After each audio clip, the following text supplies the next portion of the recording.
वार्ता digital news मध्ये आपले स्वागत आहे। बघूया आजच्या बातमीपत्रांमध्ये। महूर येथून वादळी वाऱ्यामुळे गोंडवडसा येथील अनेकांचे मोठे नुकसान। तात्काळ पंचनामे करून नुकसानग्रस्त नागरिकांना मदत करण्याची मागणी। माहूर तालुक्यात दिनांक 27 रोजी पहाटेच्या सुमारास आलेल्या अवघ्या 5 मिनिटांच्या वादळी वाऱ्यामुळे अनेक घराचे मोठ्या प्रमाणावर नुकसान झाले आहे। अनेक घरांची टिनाची छपरे उडाली तर गावातील अनेकांची घरातील संसार उपयोगी साहित्यही खराब झाली आहेत। एवढेच नाही तर या वादळी वाऱ्यात घराचे टिनशेड टिनपत्रासह उडून रस्त्यावर पडलेले आहेत। अनेकांच्या घरांचे मोठ्या प्रमाणात नुकसान झाले आहे।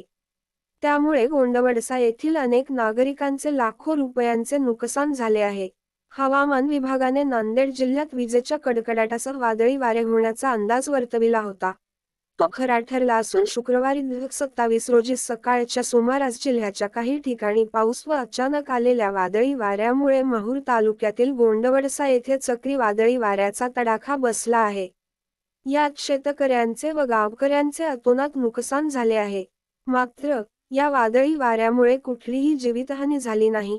विजेचे खांब विजेचे तार तुटून रस्त्यावर पडले आहेत। तसेच मोठे झाड रस्त्यावर पडलेले आहेत। ही माहिती महसूल विभागाला दिले असता तलाठी दयानंद निरडलावार हे तात्काळ गोंडवडसा येथे हजर होऊन जायमोग्यावर जाऊन पाहणी करत पंचनामा केला आहे आणि ही माहिती प्रशासनाला पाठवून मदत मिळवून देण्यास प्रयत्न करणार असल्याचे यावेळी तलाठी यांनी सांगितले आहे। तसेच माजी जिल्हा परिषद उपाध्यक्ष समाधान जाधव आणि गोंडवडसा येथील उपसरपंच शौकत अली शेख आणि नुकसान झालेल्या नागरिकांनी तात्काळ पंचनामा करून आम्हाला नुकसान भरपाई मिळावी यासाठी मागणी केली आहे। यावेळी माजी जिल्हा परिषद उपाध्यक्ष समाधान जाधव, गोंडवडसा येथील उपसरपंच शौकत अली शेख, ग्रामपंचायत सदस्य शेख मुजम्मिल शेख गफ्फार, अनिल मारुती बावणे, अयूब खान अब्बास खान, बाहुद्दीन काझी, कोंडबा इस्तारी भुदरे, मुजाहिद खान, विश्वनाथ वाखाडे, रामदास बावणे, जवेद शेख यावेळी उपस्थित होते। मराठवाडा वार्ता डिजिटल न्यूजला लाईक करा, शेअर करा, सबस्क्राईब करा, बेल आयकॉनला दाबा व कमेंट करायला विसरू नका। जाहिराती बातमीसाठी संपर्क साधावा। माहूर तालुका अध्यक्ष जयंत गुरे। हवा आली वाढून त्यानं पुरा टीना पडले, उडून गेले, गोटे पडले बाजूवर, मरता वाचले। काय नुकसान झालं? नुकसान तर भक्कम झालं। तुमची मागणी? घर पडून गेलं पण भीतीमध्ये सगळं। तुमची मागणी काय? मागणी म्हणजे आम्हाला तेच मागणी आहे, घर आम्हाला परत द्या। आम्हाला राम जागा नाही, आता टीनं बी बुडून गेले, टीनं सुद्धा नाही आहे, टीनं भेटायला लागले नाही। घरावरचे सगळे टीना उडून गेले, सगळे टीना भेटले नाही, काही नाही। सगळे गावात कोणीकडे चालले गेले की टीने भेटता नाही, काही भेटायला लागले नाही।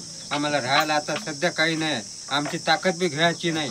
आम्ही कुठून घेऊ? रोज मजूर करणारे माणसं आम्ही कुठून घेऊ? आता कसं करावं? काही ना काही आमचा निर्णय लावा। खा पियाची वस्तू काही राहिली का घरात? खा पियाची सगळी भिजून गेली, पीठ पण भिजून गेलं, मीठ भिजून गेलं, चटणी भिजून गेली, सगळं डाळ मीठ सगळं भिजून गेलं। गोंडवडसा येथे अचानक आलेल्या चक्रीवादळामुळे गोंडवडसामध्ये बऱ्याच लोकांचे तीन पत्रा उडून गेले आणि बऱ्याच जणांचे घर पडझड झाली। त्यामुळे त्यांचे जीवनावश्यक वस्तू सुद्धा खूप हानी पोहोचल्या। त्यांची आम्ही पाहणी केली आणि वरिष्ठ स्तरावर त्याचा अहवाल दाखल केला। माहूर तालुक्यातील मोजे गोंडवडसा शिवारामध्ये सकाळच्या 4 वाजता पहाटे अतिशय मोठ्या प्रमाणामध्ये सोसाट्याच्या वादळ वाऱ्यासह मोठ्या प्रमाणामध्ये पाऊस पडला आणि त्यामध्ये गोंडवडसा गावातील अनेक घरांचं मोठ्या प्रमाणात नुकसान झालेलं आहे। विजेचे खांब असतील, इतर घरावरील तीनपत्रे असतील, बेंगलोर असतील, अतिशय मोठ्या प्रमाणामध्ये या गावचं नुकसान झालेलं आहे। जनावराला सुद्धा इजा पोहोचलेली आहे। मागील 15 दिवसामध्ये हा आपत्काल दुसऱ्यांदा आलेला आहे। यापूर्वीसुद्धा चिक्रमवाडी, जुना पाणी ह्या भागामध्ये मोठ्या प्रमाणामध्ये अशाच प्रकारचं वादळ वारं झालेलं आहे आणि गेल्या अनेक दिवसापासून या पद्धतीचं वातावरण निर्माण होत असून यामध्ये कुठल्याही प्रकारचं शासनानं गांभीर्यानं लक्ष दिलेलं नाही। कारण आम्ही मागच्या 15 दिवसापासून फिरत असताना आचारसंहितेचं सबब पुढं करून कोणत्याही मोठ्या अधिकाऱ्यांनी ह्या गावांना भेटी दिलेल्या नाही. तात्काळ ह्या लोकांना न्याय देण्यासाठी आपण गाव पातळीवर भेटी द्यावून नुसतं ग्रामसेवक आणि तलाठी यांच्या मार्फत पंचनामा न करता प्रांत असतील, तहसीलदार असतील, ह्या सर्वांनी ह्या गावांना तात्काळ भेट देऊन ह्या लोकांच्या समस्या सोडाव्या अशी या प्रसंगी माफक अपेक्षा व्यक्त. आज रोजी 28 एप्रिल सकाळी 4 वाजता गोंडवडसा येथे नैसर्गिक आपत्तीचा एक काळ म्हणून सकाळी 4 वाजता एक तुफान अशा प्रकारे वादळ, चक्रीवादळप्रमाणे इथं गावात झाला आणि त्यामध्ये अतोनात सगळ्या घरांचे नुकसान 100पैकी 100% झालेले घरांची पाहणी करून आमच्या इथले तलाठी साहेब इरडलावार सर आणि आमचे ग्रामपंचायतचे सगळे सहकारी मी याची पाहणी करत आहोत आणि त्यानुसार शासनामार्फत जे काही यांना मदत मिळेल त्यासाठी आम्ही ग्रामपंचायतच्या वतीनं आणि महसूल विभागाच्या वतीनं आतोनात प्रयत्न करत आहोत. त्याबद्दल आपण आलेले सर्व पत्रकार बंधू यांचे मी आभार मानतो. नेमकं काय झालं होतं सकाळी? नेमकं सकाळी म्हणजे एक 3:30 वाजेच्या दरम्यान अचानक एक आभाळ असं समजा गर्जनेच्या पावसानं सुरुवात झाली. त्याच्यानंतर समजा लोक हळबळाट झाले, पत्र उडून पडायले, जिकडं तिकडं लोक आपले जीव वाचवत होते. त्याच्यामध्ये समजा सगळे लोक इकडं तिकडं जाऊन समजा आपले जीव वाचवले.